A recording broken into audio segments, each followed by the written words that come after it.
Aspirants, मैं आपकी chemistry educator आज फिर से आ गई हूँ मोस्ट एक्सपेक्टेड टॉपिक के साथ, सोप्स एंड डिटर्जेंट्स। हमारे क्लॉथ पे स्ट्रेन लग जाता है तो हम सोप से उसे रिमूव कर देते हैं, बट उसके पीछे की केमिस्ट्री आज हम इस वीडियो में सीखेंगे। चलो लेट्स बिगिन। सबसे पहले हम समझते हैं कि सोप्स क्या होते हैं। केमिस्ट्री में हम सोप्स को कैसे डिटरमाइन करते हैं, कैसे समझते हैं। देखो, अगर मैं केमिस्ट्री में सोप्स को डिटरमाइन करूं, डिफाइन करूं, तो soaps are sodium and potassium salts of long carboxylic acid chains. इसमें क्या होता है, आपकी एक लॉन्ग कार्बोक्सिलिक एसिड की चेन होती है और उसी के सोडियम या फिर पोटेशियम सॉल्ट्स। यहाँ पे आप सोडियम आयन भी ले सकते हैं एंड पोटेशियम आयंस भी ले सकते हैं। तो this is all about salt. अब देखो, सोप में आपके दो एंड्स होते हैं, एक हाइड्रोफोबिक एंड हाइड्रोफिलिक। अब इसमें हम इजी लैंग्वेज में अगर इसको स्टडी करें तो सोप के दो पार्ट्स होते हैं, एक होता है हेड, जैसे हमारा हेड होता है, और एक क्या होता है, टेल। अब हेड को हम हाइड्रोफिलिक बोलते हैं। देखो, हाइड्रो मीन्स वाटर, ये दो वर्ड से बना है, that is hydro and philic. Hydro means water and philic means loving. That means soaps का जो हेड वाला पोर्शन होता है वो वाटर लविंग होता है। दैट मीन्स वो क्या होता है, सॉल्युबल होता है आपके वाटर में। बट जो सोप का टेल वाला पोर्शन होता है that is hydrophobic. Hydro means water and phobic means heating. That means ये वाला पार्ट क्या होता है आपका, वाटर हीटिंग। दैट मीन्स वो वाटर में सॉल्युबल ना होके जो आपकी ऑयल, डर्ट और ग्रीस जो मॉलिक्यूल्स होते हैं उसमें सॉल्युबल होता है। अगर मैं बात करूं सोप्स जो होते हैं वो प्रिपेयर कैसे होते हैं। देखो, अगर सोप्स की प्रिपरेशन की हम बात करें तो हमारे पास क्या होता है, प्रोसेस का नेम होता है saponification reaction. Most common used process क्या होती है, सेपोनिफिकेशन रिएक्शन। देखो, सेपोनिफिकेशन रिएक्शन समझने के लिए मैं आपको थोड़ा सा पहले ब्रीफ करती हूँ एस्टेरिफिकेशन रिएक्शन से। देखो स्टूडेंट्स, हमारे पास एक रिएक्शन, देखो स्टूडेंट्स, हमारे पास एक रिएक्शन होती है जिसका नाम क्या होता है, एस्टेरिफिकेशन रिएक्शन। अब देखो, एस्टेरिफिकेशन रिएक्शन क्या होती है उसको समझते हैं, जिससे हम अच्छे से समझ पाए सेपोनिफिकेशन रिएक्शन क्या है, that is preparation of soaps. अगर एस्टेरिफिकेशन रिएक्शन की मैं बात करूं तो यहाँ पे आप क्या लेते हैं, एल्कोहल मैं ले लेती हूँ C2H5OH, that is ethanol. Ethanol जब कंबाइन करता है कार्बोक्सिलिक एसिड के साथ, जो एसिडिक मीडियम की प्रेजेंस में यहां से वाटर मॉलिक्यूल एलिमिनेट होता है और आपका एक सब्सटेंस फॉर्म होता है जिसको हम क्या कहते हैं, ester, that is fruit smelling substance, this is ester. अब स्टूडेंट्स, जो हमारी वेजिटेबल ऑयल्स होती हैं, वेजिटेबल ऑयल्स जनरली हमारे एस्टर्स ही होते हैं। Vegetable oils are ester, long chain esters. अब इस एस्टर से अगर आपको सोप बनाना है, that is sodium salt of carboxylic acid, तो आप यहाँ पे क्या करते हैं, इसकी एल्कलाइन हाइड्रोलिसिस। क्या करते हैं, एल्कलाइन हाइड्रोलिसिस। हाइड्रोलिसिस मतलब क्या होता है, देखो इस टर्म को समझो। हाइड्रोलिसिस, देखो हाइड्रोलिसिस प्रोसेस में या फिर सेपोनिफिकेशन प्रोसेस में हम क्या करते हैं, जो एस्टर होता है उसको करस्पॉन्डिंग कॉन्स्टिट्यूएंट्स के अंदर ब्रेक डाउन करते हैं। अगर मैं एस्टर में वाटर ऐड करती हूँ in the presence of base, तो वो प्रोसेस क्या है, मेरी हाइड्रोलिसिस। इससे क्या होता है, आपका जो करस्पॉन्डिंग एसिड और अल्कोहल इन्वॉल्व हुआ है एस्टर को बनाने में, वो वापस से रीजनरेट हो जाता है। तो यहां से आपको क्या मिलता है, C2H5OH इथेनॉल, और उसी एसिड का सॉल्ट मिलता है, दैट इज C2H5। इसी को मैं लिख सकती हूँ CH3 C double bond O negative Na+। उसी का क्या मिलता है स्टूडेंट्स, सोप मिलता है। अब सुनिए, दिस प्रोसेस, आप इस दोनों ही प्रोसेस को इजीली ऑब्जर्व करेंगे तो आप देखेंगे कि सेपोनिफिकेशन रिएक्शन क्या है, reverse of esterification reaction. Saponification process reverse है एस्टेरिफिकेशन प्रोसेस का। तो आप सोप्स की प्रिपरेशन अब समझे। सोप्स में हम क्या करते हैं, हम सेपोनिफिकेशन करते हैं। सेपोनिफिकेशन मतलब जो हमारे वेजिटेबल ऑयल्स होते हैं दैट आर एस्टर्स। एस्टर्स की जब हम एल्कलाइन हाइड्रोलिसिस करते हैं तो आपको क्या मिलता है, sodium and potassium salts of carboxylic acid, और इन्हीं को हम क्या कहते हैं, सोप्स कहते हैं। Is that clear students? चलो अब मैं आपको एक एग्जांपल के साथ समझाती हूँ. That is one soap is C17H35 COO negative Na positive. That is sodium stearate. This is sodium stearate. ये एक सोप का नेम है जो हम किस प्रोसेस से बनाते हैं, आपका सेपोनिफिकेशन प्रोसेस के लिए. इसी के लिए एक रिएक्शन मैंने आपके लिए है that is C15H31. This is palmitate. तो जैसे ही आपने उसको बेस के साथ हाइड्रोलाइज किया तो आपको अल्कोहल मिला और आपको सोडियम सॉल्ट मिला उस एसिड का. So this sodium salt of acid, इसी को हम क्या कहते हैं स्टूडेंट्स, सोप कहते हैं. अब जनरली हमें बोला जाता है कि जो सोप्स होते हैं उनको हम प्रेफर नहीं करते over the detergents. Soaps are not that much beneficial for us. अब इसके पीछे क्या रीजन होता है जरा सोचो. अच्छा मैं बताती हूँ इसके पीछे रीजन क्या होता है. देखो आप एक्चुअली समझेंगे, हमारा पास जो वाटर होता है वो दो टाइप्स में होता है. हम वाटर को दो टाइप्स में पढ़ते हैं. First one is hard water and another one is soft water. Hard water and soft water. देखो इसकी डेफिनेशन अगर मैं आपको बताऊं, हार्ड वाटर वो वाटर होता है जहां पे आपके कैल्शियम और मैग्नीशियम के क्या होते हैं, सॉल्ट्स प्रेजेंट होते हैं. अगर आपके वाटर में कैल्शियम और मैग्नीशियम में सॉल्ट्स की कंसेंट्रेशन ज्यादा होती है तो उस वाटर को हम जनरली क्या कहते हैं, हार्ड कहते हैं. और जो हमारे सोप्स हैं वो सिर्फ आपके सॉफ्ट वाटर में आपका फोम प्रोड्यूस करते हैं.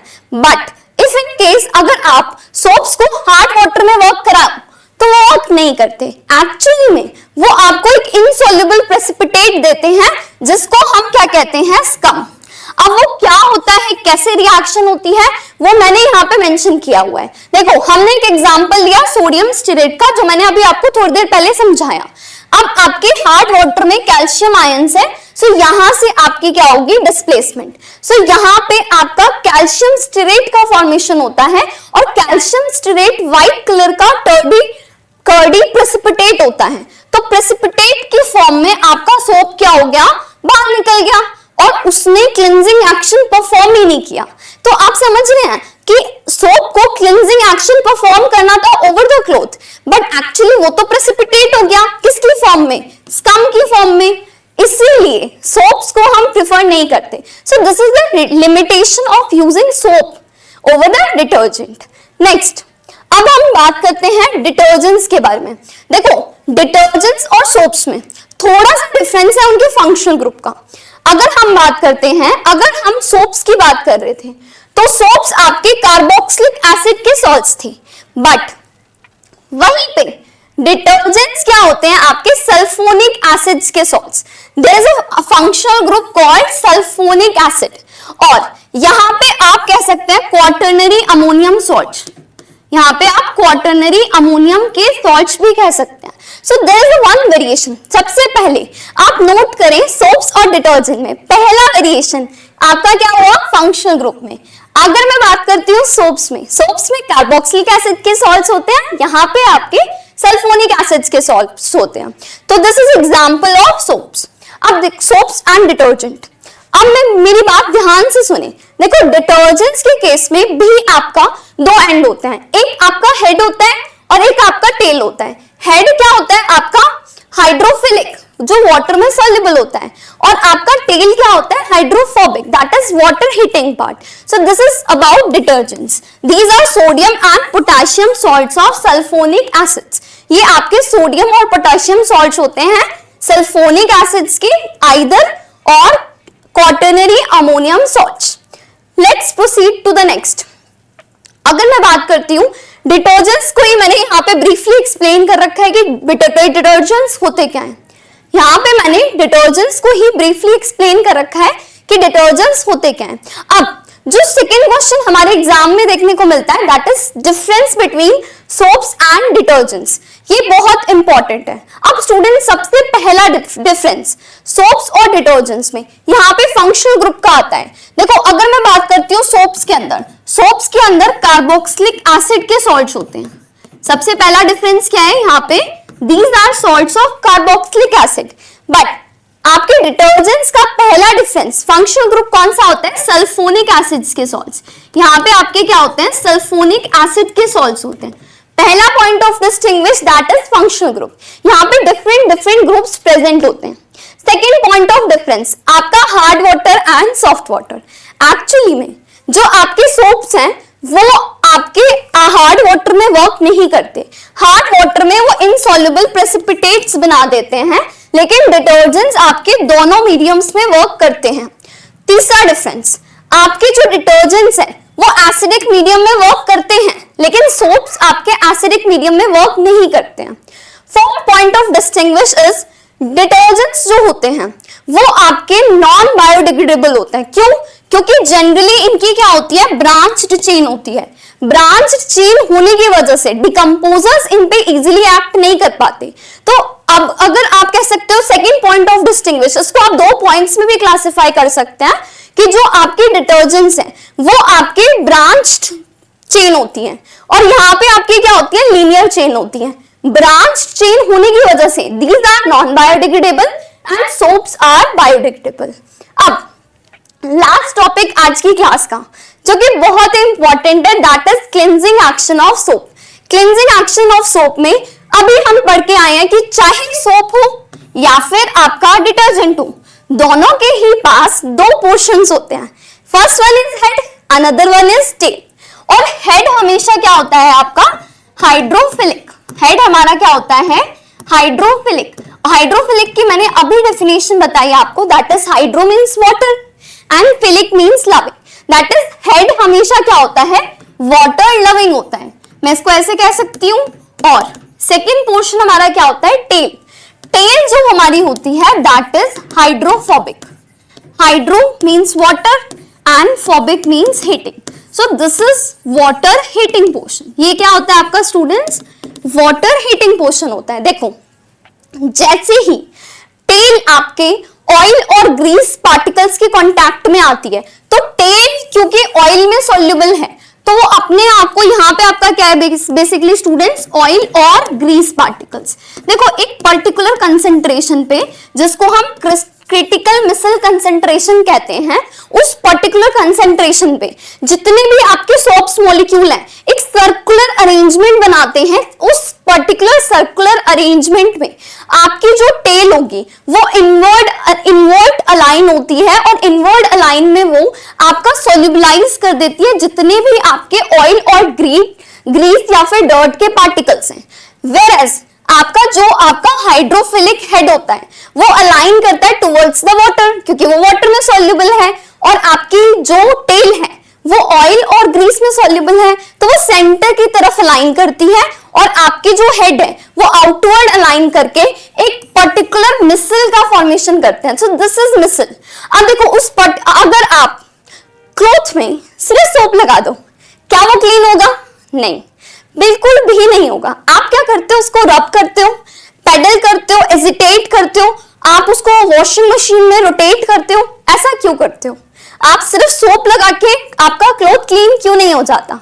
इसके पीछे भी क्या है, केमिस्ट्री। एक्चुअली में आपके सोप ने आपके ऑयल और वाटर के बीच में जो सरफेस टेंशन होती है उसको रिड्यूस किया, और जैसे ही आप उसको रब करते हैं, एजिटेट करते हैं, पेडल करते हैं, तो आपका जितना भी ऑयल और डर्ट होता है in the form of micelles वो क्या हो जाता है, बाहर निकल जाता है और वो वाटर में चला जाता है। दैट मीन्स यहाँ पे आपका इमल्सिफिकेशन, आपको पता है ऑयल प्लस वाटर एक इमल्शन है, तो दैट मीन्स आपकी इमल्सिफिकेशन किसने की, आपके सोप ने की। सो this is all about cleansing action of soap. For more such videos, follow our channel. Thank you.